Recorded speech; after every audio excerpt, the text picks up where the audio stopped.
भारत के प्रधानमंत्री नरेंद्र मोदी ने देश को संबोधित करते हुए इस बिल को वापस लेने की बात कही है। हालांकि हम अभी हैं यहाँ सिंधु बॉर्डर पे, जहाँ पे किसान लंबे समय से धरने पर बैठे हैं और यहाँ संयुक्त मोर्चा का जो मंच बना है हम इसके पास हैं। यहाँ पर किसान जो है इस बात को लेकर के खुशी तो ज़रूर जाहिर कर रहे हैं कि अब सरकार कम से कम झुकी है और इस बिल को, इस काले कानून को वापस ली है। लेकिन ये किसान धरने से तब उठेंगे जब अगले संसद सत्र में पूरी प्रक्रिया को पूरी की जाएगी और राज्यसभा में बिल ला करके और इस कानून को वापस किया जाएगा।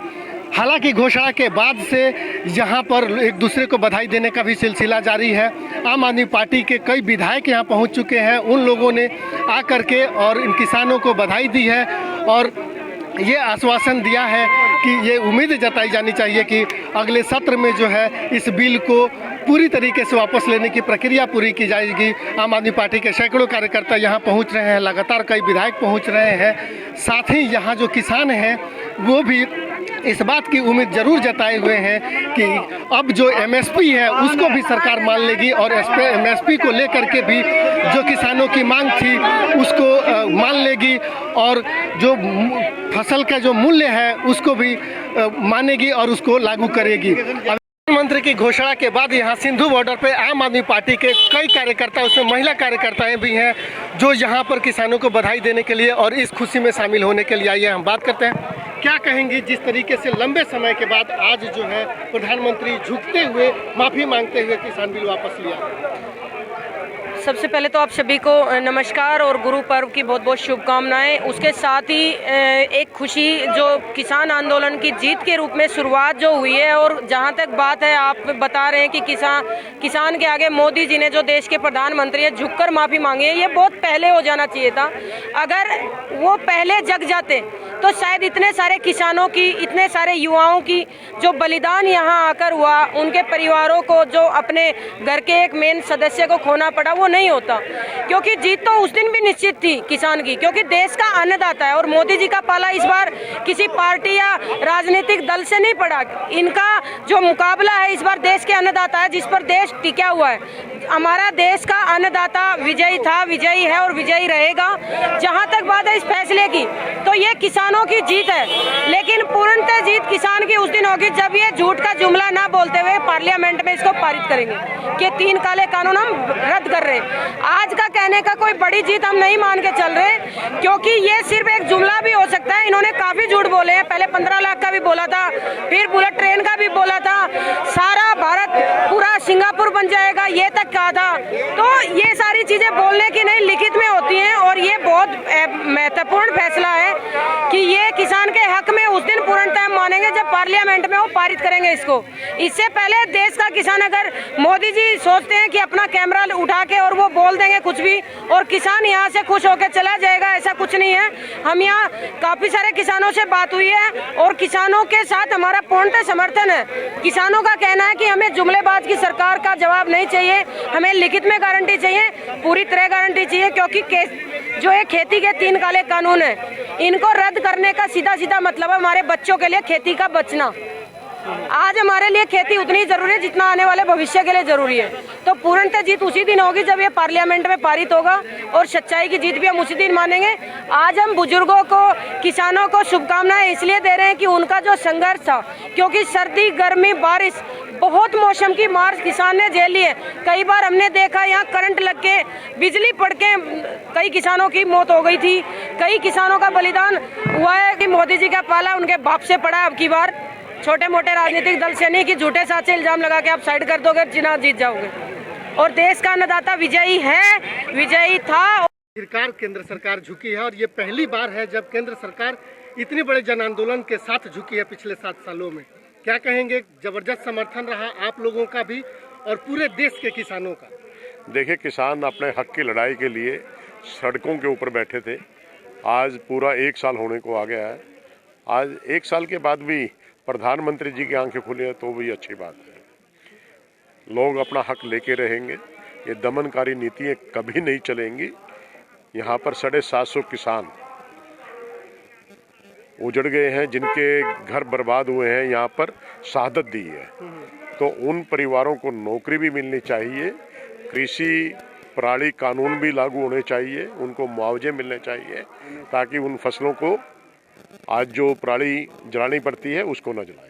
अच्छा, चुनाव है पंजाब में भी, यूपी में भी और कई राज्यों में, उसके मद्देनजर ये आकलन किया जा रहा है कि केंद्र सरकार ने जब ये देख लिया कि इस किसान आंदोलन से उसको भारी भारी नुकसान हो रहा है, तब जाकर के वो सरकार के आगे झुकी है, किसानों के आगे झुकी है। आप अभी यूपी, पंजाब, उत्तराखंड को मत ले, ये पूरे देश के अंदर बीजेपी का सफाया होने जा रहा है, ऐसी आपके सामने पोजीशन है। अच्छा, अभी भी किसान जो है वो धरना वापस लेने के लिए तैयार नहीं है। देखिए, किसान इतना बावला नहीं है। अब आपने घोषणा कर दी, इस घोषणा को आप संसद के अंदर लागू करें, बिल पारित करके इन किसानों के हाथ में दे, तब ये मानने वाले हैं।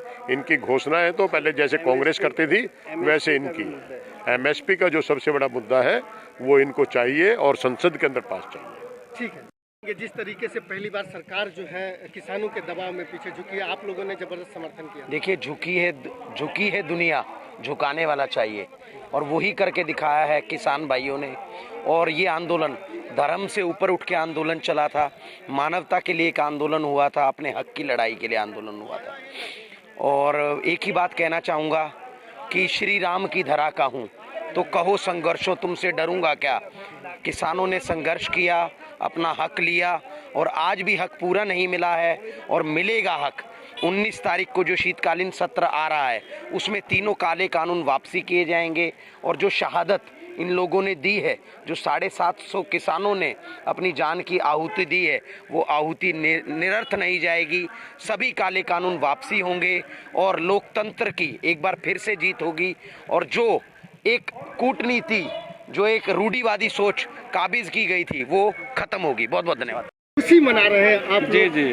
आशंका अभी भी बरकरार है, पार्लियामेंट में क्या होगा, क्या सरकार फिर कहीं पलट तो नहीं जाएगी? देखिए, खुशी इसलिए मना रहे हैं कि फिलहाल तो उन्होंने ट्वीट तो कर दिए हैं, लेकिन फिर भी बीजेपी सरकार पे किसी को भरोसा नहीं। हमारे किसान भाइयों को जो हम लोग मिठाई खिला रहे हैं, मिठाई तो सब खुशी में खा रहे हैं, लेकिन सबका कहना यही है जब तक कागजी कार्रवाई नहीं पूरी हो जाएगी, जब तक हम लोग बैठे रहेंगे।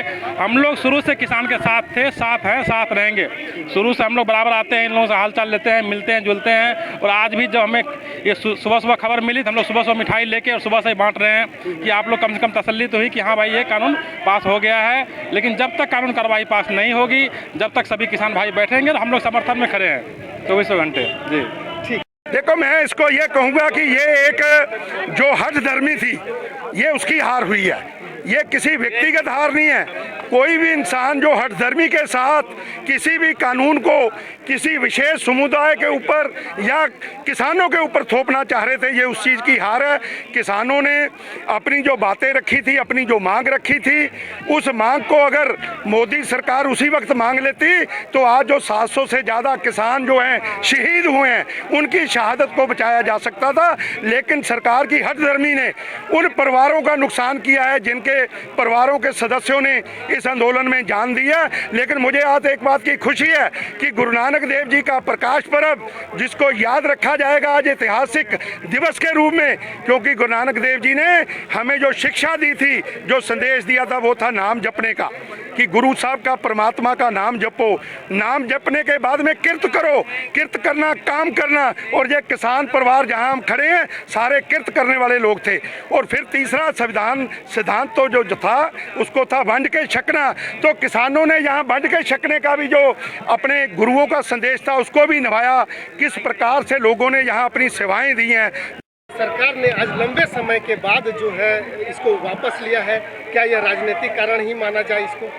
देखिए, केंद्र सरकार को, जैसे कि पीएम मोदी जी ने आज इन सारे कानूनों को वापस लिया है, ये मांग तो इनको पहले ही मान लेनी चाहिए थी, क्योंकि इनको पता है कि हमारे देश का जवान और किसान कितना ज़िद्दी है। अगर वो किसी ज़िद पर आ जाए तो अपनी मांगों को पूरा करवा सकता है। बहुत लेट कर दिया केंद्र सरकार ने इनको पीछे लेने में, लेकिन इसको एक तरह से देखा जाए तो अभी 5 राज्यों में चुनाव होने, मुझे लगता है कि उसी के लिए रणनीति तैयार की गई है कि किसी तरह से किसान को अपने उसमें लिया जाए ताकि हम चुनाव जीत जाए। लेकिन ये जनता है, जनता सब जानती है और सबको पता है कि सिर्फ इन्होंने जो भी ये कदम उठाया, जो झुककर माफ़ी मांगी है किसानों से, सिर्फ इसलिए कि हम लोग चुनाव जीतेंगे।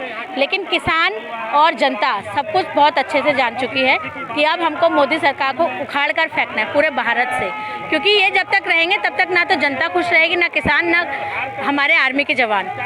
इतना दुखी लोग हो गए हैं आज महंगाई को आप ले लीजिए कितना बढ़ रहा है। इनके सारे झूठे वादे हैं। 5 लाख आएंगे खाते में, कहाँ गया 5 लाख? महिला को सुरक्षा देंगे, कहाँ गई महिला सुरक्षा? किसानों को ये देंगे, वो देंगे, कहाँ है सारी चीज़ें? कहीं नहीं है। इनके सिर्फ ये खोखले दावे हैं सारे, और जनता बहुत अच्छे से इनको जान चुकी है। तो अब सीधा मामला ये है कि चुनाव की तैयारी करें, लेकिन जनता इनको चुनाव से भी उखाड़ के हर जगह से फेंकने वाली। क्या कहेंगे आप लोग लगातार यहाँ किसानों के सहयोग के लिए भी खड़े रहे? आज मतलब ये जो अभी प्रॉपर जीत नहीं हुई हमारी, पर होप करते हैं कि आगे पार्लियामेंट में जाए, रिटर्न में हमें मिले और किसानों की जीत हो। और जो आम आदमी पार्टी ने किया है वो बहुत ही काबिल तारीफ है, और ऐसे ही ये पार्टी आगे बढ़ती चली जाए और सबका जो किसानों को जो चाहता है, जो अचीव करना चाहते थे, वो उन्हें मिल जाए। ज़्यादा लोगों ने अपनी जान गंवाई, ठीक है। ये जो आंदोलन है इसको कितना महत्वपूर्ण, जो अभी तक के जो आंदोलन थे उसे कितना अलग मानते हैं? बहुत अलग है, और एक पूरे साल चला है और बहुत लोग शहादत हुई, बहुत लोग मरे हैं। बहुत दुख की बात है, मगर क्या कहते हैं ना, देर आए दुरुस्त आए। तो आम आदमी पार्टी जिंदाबाद, और सबको इस गुरु पर्व के लिए मेरी ओर से सबको बधाई। पूरे किसानों को मेरी तरफ से जय जवान जय किसान। वापस ले लिया है, इस 1 सालों में आप लोगों ने क्या देखा? कितनी खुशी है आपको इस बिल वापस होने? बहुत खुशी है, मतलब कि जिन्ना चਿਰ ਸਾਡੇ ਕਾਲੇ ਕਾਨੂੰਨ ਵਾਪਸ ਨਹੀਂ ਦਿੰਦਾ, ਲਿਖ ਕੇ ਨਹੀਂ ਦਿੰਦਾ, ਉਹਨਾਂ ਚਿਰ ਸਾਡਾ ਕੋਈ ਇੱਥੋਂ ਹਿੱਲਣ ਦਾ ਇਰਾਦਾ ਨਹੀਂ ਹੈਗਾ। ਜਿੰਨਾ ਚਿਰ ਸਾਡੇ ਕਾਲੇ ਕਾਨੂੰਨ ਤੇ ਕਰਜ਼ੇ ਮਾਫ ਨਹੀਂ ਕਰਦੇ ਸੀ नहीं जाने ਦਿੰਦੇ। गई इस दौरान कैसे महसूस किया आप लोगों ने? ਸਾਨੂੰ ਇਹਨਾਂ ਨੂੰ ਤਾਂ ਮੌਜ ਆ ਕਿ ਸਾਨੂੰ ਤਾਂ ਦੁੱਖ ਲੱਗਾ ਗਾ, ਮਤਲਬ ਜਿਹੜੇ ਕਿਸਾਨ ਭਰਾ ਚਲੇ ਗਏ ਨੇ ਤੇ ਉਹਨਾਂ ਦੇ मतलब ਜਿਹੜੇ ਉਹਨਾਂ ਨੇ ਵਾਅਦੇ ਕੀਤੇ ਨੇ ਕਿ ਉਹਨਾਂ ਨੂੰ ਨੌਕਰੀਆਂ ਦਿੱਤੀਆਂ ਜਾਣਾ, ਮੁਆਵਜ਼ੇ ਦਿੱਤੇ ਜਾਣਾ। अब क्या लग रहा है आप लोगों को? किसान नेता ਜੇ ਵਾਪਸ ਲੈਣਗੇ ਠੀਕ ਹੈ, ਨਹੀਂ ਬੈਠੇ ਇੱਥੇ ਅਸੀਂ ਤਾਂ ਜਿੰਨਾ ਚਿਰ ਮਤਲਬ ਸਾਡੇ ਕਾਲੇ ਕਾਨੂੰਨ ਵਾਪਸ ਨਹੀਂ ਹੁੰਦੇ ਉਹਨਾਂ ਚਿਰ ਨਹੀਂ ਵਾਪਸ ਨਹੀਂ ਜਾਏंगे। ਜੀ ਕਾ ਖਾਲਸਾ, ਵਾਹਿਗੁਰੂ ਜੀ ਕੀ ਫਤਿਹ। ਦਾਸ ਦਾ ਨਗਰ, ਜ਼ਿਲ੍ਹਾ ਗੁਰਦਾਸਪੁਰ, ਤਹਿਸੀਲ ਬਟਾਲਾ ਤੇ ਬਲਾਕ ਸ੍ਰੀ ਹਰਬਿੰਦਪੁਰ, ਦਮਦਮਾ ਜੂਨ। ਅਸੀਂ ਸਾਲ ਹੋ ਚਲਿਆ ਵਾ, ਹੋ ਹੀ ਗਿਆ ਵਾ। ਅਸੀਂ ਜਦੋਂ ਵੀ ਆਉਂਦੇ ਆ ਵੱਧ ਚੜ ਕੇ ਆਉਂਦੇ ਆ। ਜਿਹੜੇ ਸਾਡੇ ਵੀਰ ਅੰਗਹੀਣ ਉਹ ਵੀ ਹਿੱਸਾ ਲੈਂਦੇ ਆ, ਉਹ ਵੀ ਆਉਂਦੇ ਆ। ਭਾਵੇਂ ਤੁਰਿਆ ਜਾਂਦਾ ਨਹੀਂ, ਉਹ ਸਾਈਕਲ ਰੇੜ ਕੇ ਆਉਂਦੇ ਆ। ਦੂਜੇ ਜਿਹੜੇ ਸਾਡੀਆਂ ਭੈਣਾਂ, ਸਾਡੀ 81 ਸਾਲ ਉਮਰ ਹੋ ਗਈ ਆ ਤੇ ਅਸੀਂ ਧਰਨਾ ਨਹੀਂ ਛੱਡਿਆ। ਕਿਉਂ? ਜੇ ਘਰ ਬੈਠਿਆਂ ਵੀ ਚਾਹੇ ਬਿਮਾਰ ਹੋ ਜਾਈਏ, ਚਾਹੇ ਮੌਤ ਹੋ ਜਾਏ, ਉਹ ਵੀ ਜਰ ਲਈਦੀ ਆ। ਪਰ ਅਸੀਂ ਦਿੱਲੀ ਜਿਹੜਾ ਦਾਣਾ ਪਾਣੀ कौन किसी का खांदा, दानी पानी ने सानू दिल्ली च लियांदा। में जुड़े हैं और आज जो मोदी जी ने घोषणा किया है कि हम तीनों कानून वापस ले रहे हैं, क्या कहें, कैसे? देखो जी, मैं जिस दिन किसान दिल्ली में आया, हम उसी दिन से साथ में जुड़ गए थे। और Modi ji prime minister of India, इन्होंने बोला कि मैं तीनों बिल वापस ले रहा हूँ। ये नहीं बोला आज ले लिए, कह रहे महीने के एंड तक ये वापस ले लूँगा कि गुरु नानक देव जी के गुरुपुरब पे मैं खुशी बांट रहा हूँ। पर एक बात बताओ, जिसके घर के बंदे मरे हों, 800 से ज़्यादा किसान शहीद हो गए, और आप हमसे पूछते हो कि हम खुश होंगे? किसानों को एक तरफ नारा दिया जा रहा है जय जवान और जय किसान, और दूसरी तरफ कहते हैं ये बॉर्डरों पे आंदोलन जी भी बैठे हैं। हमारे दिल से पूछो, हमारे घर में बच्चा पैदा होता है ना, तो वो सबसे पहला ख्वाब देखता है इंडियन आर्मी में जाए, सिख रेजिमेंट में जाए। हम इंडियन हैं और आप हमें ज़बरदस्ती कह रहे हो खालिस्तानी है। सुधीर चौधरी, अमन वालिया कहता है वहाँ खालिस्तानी तंबू लगे हैं। मैं पूछता हूँ दिल्ली मेल, आप न्यूज़ चैनल से ये पीछे एक बार देख लो, आपको यहाँ पे कहीं पे भी खालिस्तान दिख रहा है लिखा हुआ? अभी तक दिखा है आपको किसी ने खालिस्तान जिंदाबाद का नारा लगाया? ये है हमारे आइडल शहीद भगत सिंह। वो आइडल है हमारे। ये क्या आप कहते हो कि मैं कहता हूँ, आप ब्लेम पता क्या लगाते हैं, मैं मुंह से कहता हूँ, आप कहते हैं कि किसान आंदोलन को कांग्रेस ने भड़का के भेज दिया, एक पार्टी दूसरी पर आरोप लगाती है। ये क्या मतलब हुआ, आतंकवादी आगे, खालिस्तानी आगे। हमें इस बात का बहुत दुख है और मैं कहता हूँ अगर देश के प्रधानमंत्री को ये मेरी बात जा रही है, उनको माफ़ी मांगनी चाहिए जो किसान शहीद हुए हैं, हाथ जोड़ के माफ़ी मांगनी चाहिए कि हमसे गलती हुई है। जय जवान जय किसान। जब तक पार्लियामेंट में कानूनी कार्रवाई पूरी नहीं हो जाती तब तक जो है किसान यहीं बैठे रहेंगे, उनके समर्थक उनको समर्थन देते रहेंगे। अभी हमने जितने लोगों से बात की सबके मन में इस बात की आशंका जरूर है कि सरकार कहीं अपनी बात से मुकर न जाए, इसके डर की वजह से लोग अभी भी यहाँ बैठे हैं और जब तक अगले 29 तारीख से जो पार्लियामेंट का सेशन शुरू होने वाला है उसका इंतज़ार करने के लिए बैठे हैं, तब तक ये आंदोलन इसी तरीके से चलता रहेगा। हम आपके लिए यहाँ से अब कंटिन्यू यहाँ की रिपोर्टिंग करते रहेंगे, आपको बताते रहेंगे कि वास्तव में किसानों के मन में जो असमंजस है, जो अभी तक 750 से ज़्यादा जो किसानों की मौत हुई है, साथ ही जो एमएसपी की मांग है उसके लिए भी सरकार क्या कदम उठाती है, यह देखने वाली बात होगी कि जब प्रधानमंत्री ने इतना बड़ा कदम उठाया है तो क्या एमएसपी को लेकर के जो मांग है उसको भी वो मानेंगे। साथ ही जो जिन किसानों ने अपनी जान गंवाई है उसके लिए सरकार ने कुछ सोचा है क्या, उनके लिए भी कुछ कदम उठाने वाली है।